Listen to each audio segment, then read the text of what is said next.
All right, Alexander, let's talk about what is happening in the Middle East. And let's discuss how Biden has been taken out of the decision-making process, or at least the briefing, the information process. That's the way it looks.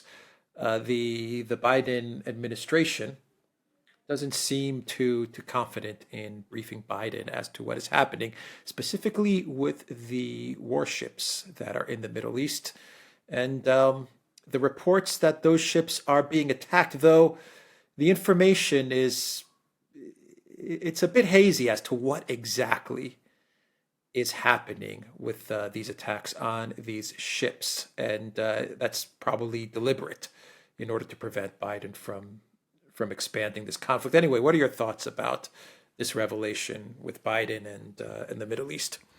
You're absolutely correct. The information is beyond hazy. I mean, it's very difficult to work out what's going on. But reportedly, the Houthis in Yemen, of course, aligned with Iran and supporting the Palestinians in Gaza. Anyway, the Houthis have been firing rockets at Israel, that we know, but apparently they've also been launching attacks.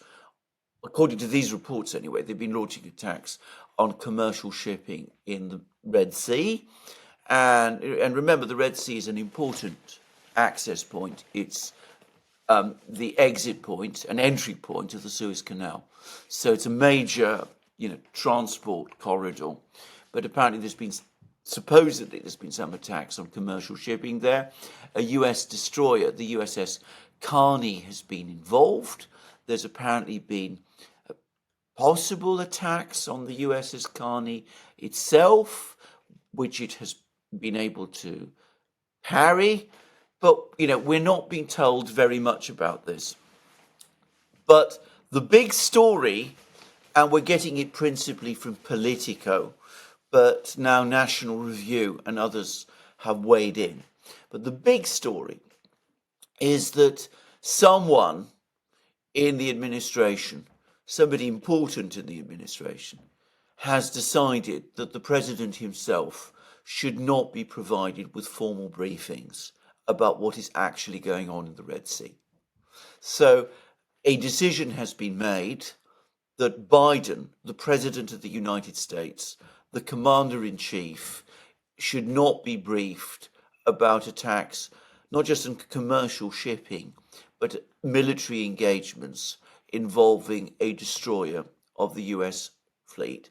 Now, that is extraordinary, and it begs many, many questions.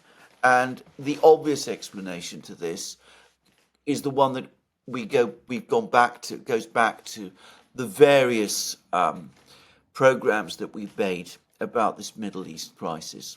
What are all these warships doing in the Middle East? And we've suggested in various programs that they were sent to the Middle East with the ultimate intention of launching some kind of strike at Iran.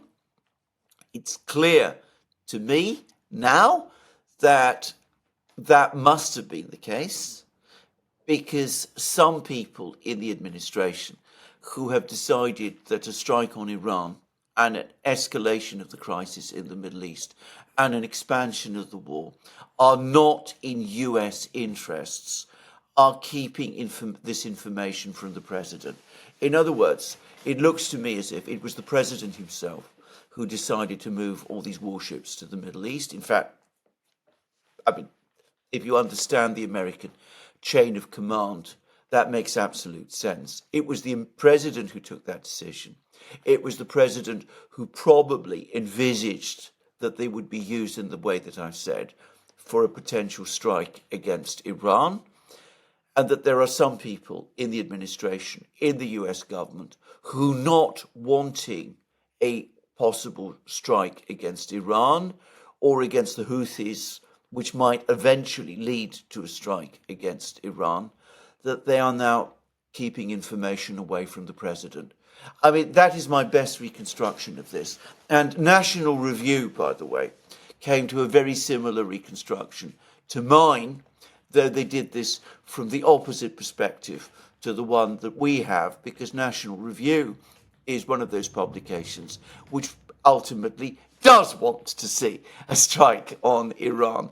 But anyway, there we are. So it tells you how dangerous this situation is, what the ultimate purpose of these naval deployments was, and the fact that there are some people in the administration who don't trust the president in this kind of crisis to make what they consider to be a correct decision and are keeping information away from him. Yeah, they understand that if Biden was allowed to make decisions, we'd probably be in a World War III situation. So they said better not tell him anything and just let him do what he does without knowing what's actually going on. It makes perfect sense. How is this? Well, this is very different from the deep state disobeying Trump during his final days in office with, I believe it was with Syria, where Trump told the military to move the troops out of Syria, and the military, they disobeyed him. But that was like during the last week or two of Trump's presidency. So this is a big deal. This is very different than the way they disobeyed Trump. This is the diametric opposite to that. I mean, what happened then was that the deep state sabotaged the president's order. The president actually specifically ordered troops to be withdrawn from Syria. So they sabotaged that order in order to maintain and expand a military presence in Syria, which is in effect prolonging a conflict there. This is some people in the US government, probably including members of the deep state, doing the diametric opposite, keeping information from the president in order to prevent him making an order which might result in an escalating and out of control conflict in the Middle East. In the first case, in other words, it was intended to prolong a conflict. In this case, it is intended to prevent a conflict. Yeah. All right. Is there anything else to discuss with this? Well, with the situation? I would say straight away it tells us how dangerous the situation still is. The fact that all these warships are still in the Middle East, how dangerous that is, how the potential for them to be used in alarming ways is. But it also tells us something else, that there are people within the administration who don't trust the president. Now, that is catastrophic. And it is in itself a sign of how dysfunctional the government of the United States currently is.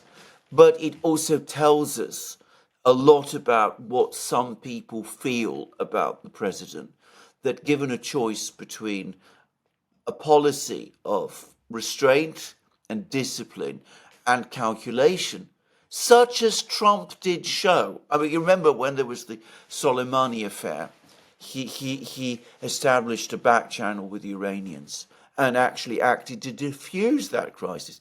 That people often forget, that they don't trust the president to do that thing, that very thing, and that they fear that if the president is given freedom to act, he will involve the United States in an even greater crisis. I wonder if these are the same people that are putting pressure on Netanyahu to I get to suspect. some Well, prolonged ceasefire. Yeah. Well, I think it is. I think they are, and I think at the moment that they are the ascendant group within the administration, and I suspect that they're backed by most of the people in the State Department and by most of the people in the Defense Department. But don't make the mistake of thinking that these people are moderates. It's just that they understand that the kind of crisis that we might find ourselves in the Middle East is potentially an uncontrollable one and could have catastrophic outcomes. So, this is a very dangerous situation. And these reports, the one in Politico and National Review, tell us how dangerous the situation actually is. Oh, yeah, and you have Netanyahu coming out pretty much on a daily basis, speaking to the hardliners and the people Yeah, that want absolutely. to escalate and would like Biden to give the orders for these warships to start attacking the Houthis or Iran Yes, or something like that. yes. Because every day Netanyahu, pretty much every day, he's coming out with statements warning Hezbollah and Lebanon and Iran, and it seems like he's hoping for a widening out of the conflict. That is exactly correct. That is exactly what he wants to do. And from his point of view, that is the only way, I think, that Netanyahu can be confident, or at least can believe, that he might be able to come out and top out of this crisis. I mean, he's under enormous pressure within Israel itself. The Gaza operation is proving protracted and very difficult, and is causing massive reputational damage to Israel. And the only way that he can extricate himself from that is by expanding the war. And he believes, he's got good reason to believe, that there are people in the United States, in Washington, who would like that. And there are other people in Washington who understand what a disaster that would be and who are acting to try to restrain him. And we know that those people who want to avoid a wider war in the Middle East don't trust the President of the United States on this question. They're having a hard time restraining Netanyahu, that's for sure, but they can keep Biden in the dark. Well, for the That moment they that can. that's easy For to the do, it moment, seems. Yeah. well, for the moment they can. Except, of course, the point about these leaks, presumably, was that they. My guess is that they were put out there by the hardliners, the one who wants to expand the war, in order to alert Biden. Yeah. Yeah, absolutely. The media wants a widening out of the conflict, absolutely. Yeah. And then they're controlled by the neocons and the hardliners. Okay. Makes sense. All right, we'll leave it there. The Duran.locals.com. We are on Odyssey, BitChute, Rumble, Telegram, Rockfin, and Twitter X. And go to the Duran shop, 20% off. Use the code the Duran20. Take care.